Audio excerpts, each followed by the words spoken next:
Hi കൂട്ടുകാരെ, ഇന്ന് ഞാൻ എല്ലാവർക്കും ഉപകാരപ്രദമായൊരു വീഡിയോ പരിചയപ്പെടുത്താൻ പോകുന്നത് ഒരു നല്ല പ്രോഡക്റ്റിനെ കുറിച്ചാണ് കേട്ടോ. 2-3 മാസമായി ഞാൻ വാങ്ങി വെച്ചിട്ട്, പക്ഷേ അത് എടുത്തിട്ടുണ്ടായിരുന്നില്ല. മടിയാണ് ഏറെയും അത് എടുത്ത് എങ്ങനെയാണ് ചെയ്യേണ്ടതെന്ന് നോക്കണ്ടേ, അതുകൊണ്ട് മടിയായിരുന്നു. 2-3 മാസമായി അത് വാങ്ങി വെച്ചിട്ട് നാട്ടിലേക്ക് ഹസ്ബൻഡ് ഇപ്പം ഗൾഫിലേക്ക് പോന്നപ്പോൾ അത് കൊണ്ടുപോന്നു. ഇവിടെ ഞാനും വന്നപ്പോഴാണ് ഈ ഒരു പ്രോഡക്റ്റിനെ കുറിച്ച് ഞാൻ ചിന്തിച്ചത്. എടുത്ത് വെച്ചിട്ട് കാര്യമില്ലല്ലോ, നമുക്കിത് നോക്കണമല്ലോ. അപ്പം ഞാനത് അൺബോക്സ് ചെയ്യുകയാണ്. വളരെ ഉപകാരപ്രദമായ പ്രോഡക്റ്റാണ് കേട്ടോ.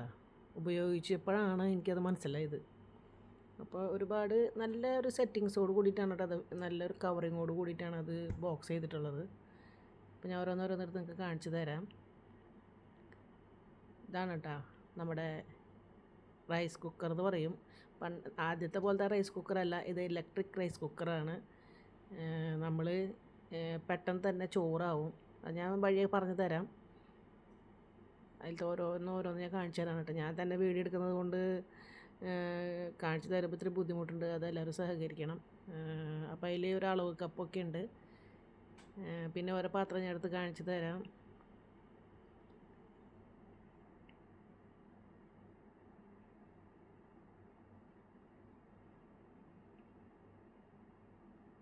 രണ്ട് പാത്രങ്ങളാണ് അതിലുള്ളത്.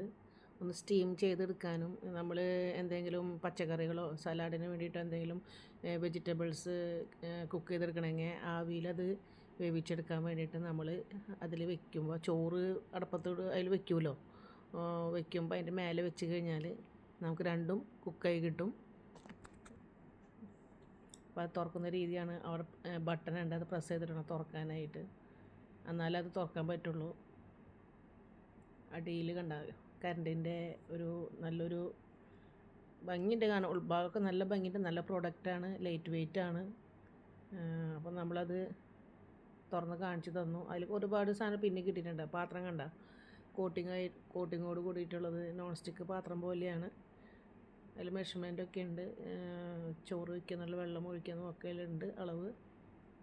ഇതാണ്ട പാത്രം, സ്റ്റീം ചെയ്ത് എടുക്കാനൊക്കെ ആയിട്ട് ഉള്ള പാത്രമാണ്, നിറച്ച് കുത്തോട് കൂടിയിട്ട്.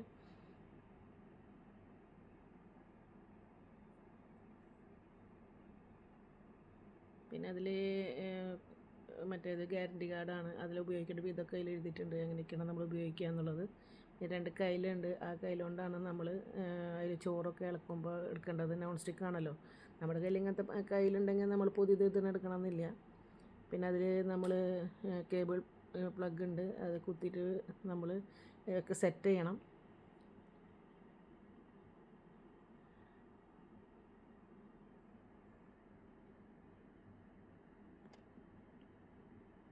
അതുപോലെ ആ വൈറ്റ് കളർ കണ്ട ചെറിയൊരു ബോക്സാണ്.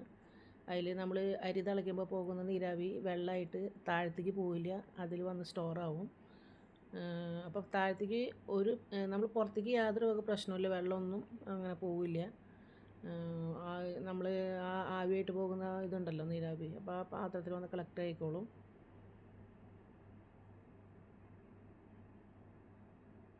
നല്ല ലൈറ്റ് വെയിറ്റ് ആണ് കേട്ടോ, കാണാൻ തന്നെ നല്ല ഭംഗിയാണ് പാത്രം. നമുക്ക് എവിടേക്ക് വേണമെങ്കിൽ എടുത്ത് കൊണ്ടുപോകാനോ അപ്പോൾ നല്ല സുഖമാണ്. കിച്ചണിൽ നമുക്ക് ഇപ്പോൾ ഡൈനിങ് ടേബിളിൻ്റെ അവിടെ കൊണ്ടുവന്ന് അവിടെ പ്ലഗിൽ കുത്തിവയ്ക്കാൻ വെച്ചാൽ അതും കുഴപ്പമില്ല. ബട്ടൺ പ്രസ് ചെയ്യണം, എന്നാലേ അത് തുറക്കാൻ പറ്റുള്ളൂ കേട്ടോ. പ്രോഡക്റ്റ് അഗാര കമ്പനിയുടെയാണ്, നല്ല കമ്പനിയാണ്. അഗാരോ കേട്ടോ, അഗാരല്ല അഗാരോ കേട്ടോ. അതിൽ ഓരോന്നും ചെയ്യേണ്ട രീതിയിലുള്ള കാര്യങ്ങൾ എഴുതിയിട്ടുണ്ട്. റൈസ്, സാധാ റൈസ്, പിന്നെ മട്ട, ഇപ്പോൾ നമ്മൾ ജയ പോലെ അരി ഇടണമെങ്കിൽ എത്രയ്ക്ക് നേരം അത് ഇടണം എന്നൊക്കെയുള്ള മെഷർമെൻറ്റും കാര്യങ്ങളൊക്കെയാണ് അതിൽ പറഞ്ഞിട്ടുള്ളത്. ഞാൻ പറഞ്ഞു തരാം അതൊക്കെ. നമ്മൾ 2 വട്ടം ഉപയോഗിച്ച് കഴിഞ്ഞാൽ നമുക്കത് മനസ്സിലാക്കാവുന്ന കാര്യമുള്ളൂ. ചിലർ വീട്ടിലത് ഉണ്ടാവാം. എനിക്കിത് പുതിയതായി കിട്ടിയ കാരണം ഞാൻ ഉപയോഗിച്ചപ്പോൾ നിങ്ങൾക്കത് പറഞ്ഞു തന്നത് മാത്രം. കാരണം എനിക്ക് നല്ല ഉപകാരമായി തോന്നി. ഗ്യാസൊക്കെ ബുദ്ധിമുട്ടുള്ള സമയത്ത് നമുക്ക് ഇങ്ങനത്തെ ഒരു പ്രോഡക്റ്റ് കയ്യിലുള്ളത് വളരെ നല്ലതാണ്. ഗ്യാസ് തീർന്നാൽ നമുക്ക് പേടിക്കേണ്ട ആവശ്യമില്ല.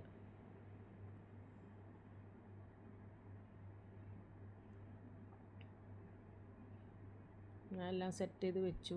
അരി അതിൽ 2 കപ്പ് അരിയാണ് ഞാൻ എടുത്തത്. അരി വാഷ് ചെയ്ത് വന്നതിന് ശേഷം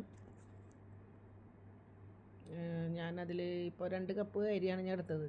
അതിൽ ഒരു 4 കപ്പ് വെള്ളമാണ് ഞാൻ ഒഴിച്ചത്. അരിയിൽ ഇരട്ടി കുറച്ചും കൂടി ഒഴിച്ചു. 4 കപ്പ് വെള്ളമാണ് ഞാൻ അതിലെടുത്തത്. അതിന് ശേഷം ഞാനത് റൈസ് കുക്കറിൻ്റെ ഉള്ളിലേക്ക് അത് ഇറക്കി വെക്കുകയാണ്. നമ്മൾ സാധാ മറ്റേ ഇലക്ട്രിക് കുക്കറല്ല, മറ്റേ സാധാ ഉപയോഗിക്കുന്നുണ്ടല്ലോ, അതുപോലെ തന്നെ അത് തിളപ്പിച്ചിട്ട് ഇറക്കി വയ്ക്കുന്നത് മാത്രം. ഇത് നമ്മൾ തിളപ്പിക്കാതെ ഇതിൽ ഇറക്കി കറണ്ടുമേലാണെന്ന് മാത്രം. അപ്പം നമ്മളത് മിനിറ്റൊക്കെ നമ്മൾ കറക്റ്റ് ചെയ്ത് വെക്കണം. അരിയുടെ നമ്മുടെ വേവ് നമുക്കറിയാലോ. ഇപ്പോൾ പൊന്നി അരി പോലത്തെ ആണെങ്കിൽ ഇത്ര നേരം, മട്ട പോലെയുള്ള കനം കൂടിയ അരിമണിയൊക്കെ ആണെങ്കിൽ നമ്മൾ അതുപോലെ. ഇപ്പോൾ പിങ്ക് കളർ കാണുന്നുണ്ടല്ലോ, അത് നമ്മൾ ജയ റൈസ്, മട്ട റൈസ് ഒക്കെ വെക്കുമ്പോൾ അത് ടൈമർ ഇട്ട് വെക്കേണ്ട ഭാഗമാണ്. എനിക്കത് ആവശ്യമില്ല, ഞാൻ പൊന്നിയരിയാണ് എടുത്തത്. അപ്പം നമ്മൾ സാധാ റൈസിൻ്റെ, വൈറ്റ് റൈസിൻ്റെ അവിടെയാണ് ഞാൻ ക്ലിക്ക് ചെയ്തത്. അതിന് ശേഷം സ്റ്റാർട്ട് ചെയ്തതിന് ശേഷം വേണം ഇതൊക്കെ ഞെക്കാനായിട്ട് കേട്ടോ. അവിടെ സ്റ്റാർട്ട് ചെയ്തിട്ട് വിട്ടു. അപ്പോൾ ഇങ്ങനെ റൗണ്ട് ചെയ്യും. അപ്പം നമ്മൾ സാധാ പൊന്നിയരിക്ക് നമ്മൾ 10 മിനിറ്റ് നേരമൊക്കെ മതിയാവും വേവാനായിട്ട്. അപ്പോൾ ഇത് റൗണ്ട് ചെയ്ത് വന്ന് കറക്റ്റ് 10 മിനിറ്റ് 11 മിനിറ്റോട് കൂടി നിൽക്കും അത് റൈസ് കുക്കായി കഴിയുമ്പോൾ. അപ്പം നമ്മളത് തന്നെ ഓഫാകുമ്പോൾ 000 പോലെ കാണിക്കുക. ബീപ്പ് ശബ്ദം കേൾക്കുകയും ചെയ്യും. അത് റെക്കോർഡ് ചെയ്യുമ്പോൾ എനിക്കത് കിട്ടിയില്ല. അപ്പോൾ ബീപ്പ് ശബ്ദം നമുക്ക് കേൾക്കാം. അതിന് ശേഷം ഓപ്പൺ ചെയ്ത് നോക്കി കഴിഞ്ഞാൽ നമ്മുടെ റൈസ് ഓക്കെയാണ്. ഇപ്പോൾ നമ്മൾ പൊന്നരിയാണ് ഞാൻ എടുത്തത്, അതുകൊണ്ട് നമുക്ക് 10 മിനിറ്റോടുകൂടെ ശരിയായി. ഇപ്പോൾ ജയ പോലെ റൈസ് നമ്മൾ എടുക്കുകയാണെങ്കിൽ ഇപ്പോൾ ടൈമർ സെറ്റ് ചെയ്തിട്ട് വേണം അത് വെക്കാനായിട്ട്. അത് വെന്തില്ലെങ്കിൽ തന്നെ നമ്മൾ ഓപ്പൺ ചെയ്ത് വെന്തിട്ടില്ലെങ്കിൽ തന്നെ നമുക്ക് ഒന്നും കൂടി അതിൽ വെച്ചിട്ട് നമുക്ക് മനസ്സിലുണ്ടാവുമല്ലോ എത്ര നേരം അരി വേകും എന്നുള്ളത്. അപ്പോൾ അതിനനുസരിച്ച് ടൈമർ വെച്ച് എടുത്തു കഴിഞ്ഞാൽ നമ്മുടെ റൈസ് ഓക്കെയാണ്. അപ്പോൾ ഏറ്റവും നല്ല പ്രോഡക്റ്റാണ്. ജോലിക്കാർക്കും ഹോസ്റ്റൽ താമസിക്കുന്ന കുട്ടികൾക്കും എല്ലാവർക്കും ഓക്കെയാണ് കേട്ടോ ഈ പ്രോഡക്റ്റ്. എല്ലാവർക്കും ഉപകാരപ്രദമാണ്. ഞാൻ ഈ ടൈമർ കാണിച്ചിരിക്കുന്നത് മട്ട പോലെയുള്ള അരികൾ വേവിച്ചെടുക്കുമ്പോൾ ഇടേണ്ട ടൈമറാണ്. നമ്മൾ 25 മിനിറ്റിന് ശേഷം വെന്തിട്ടില്ലെങ്കിൽ തന്നെ നമുക്ക് എത്ര നേരം വേവാൻ എടുക്കും എന്നുള്ള കണക്ക് കൂട്ടിയിട്ട് ടൈമറിലിടണം. അപ്പോൾ ചോറായിട്ട് അത് വെന്ത് വരും. പിന്നെ അതുപോലെ തന്നെ മെഴുക്ക് പുരട്ടി ആയിക്കോട്ടെ, മോമോസ് ആയിക്കോട്ടെ, ഫ്രൈഡ് റൈസ് ആയിക്കോട്ടെ, എന്ത് വേണമെങ്കിൽ വേവിച്ചെടുക്കാനും സ്ലോ കുക്കിംഗ് ആയിട്ട് ബട്ടൺ അതിലുണ്ട്. അതിൽ അമർത്തി കഴിഞ്ഞാൽ നമുക്കതിൽ സവാളയൊക്കെ വഴറ്റി എല്ലാതും മിക്സ് ചെയ്ത് അതിലിട്ടിട്ട് വേവിച്ചെടുക്കാനുള്ള ഓപ്ഷൻ ഉണ്ട്. വളരെ നല്ലൊരു പ്രോഡക്റ്റാണ്. ജോലിക്കാർക്കൊക്കെ വളരെ ഉപകാരപ്രദമായ ഒരു സംഭവമാണ് കേട്ടോ ഇലക്ട്രിക് റൈസ് കുക്കർ. അഗാരോൻ്റെ അടിപൊളിയാണ്. അപ്പോൾ നമ്മൾ ടൈമർ കണ്ട കുറഞ്ഞ് വരുന്ന ലാസ്റ്റ് ആകുമ്പോൾ അത് നോക്കിയെടുക്കുക. ഇതിൽ അടുത്തത് ഞാൻ കുക്ക് ചെയ്യുമ്പോൾ വീഡിയോ ഇടാം കേട്ടോ. അപ്പോൾ എല്ലാവരും ലൈക്കും ഷെയറും സബ്സ്ക്രൈബ് ചെയ്യണം. ബൈ.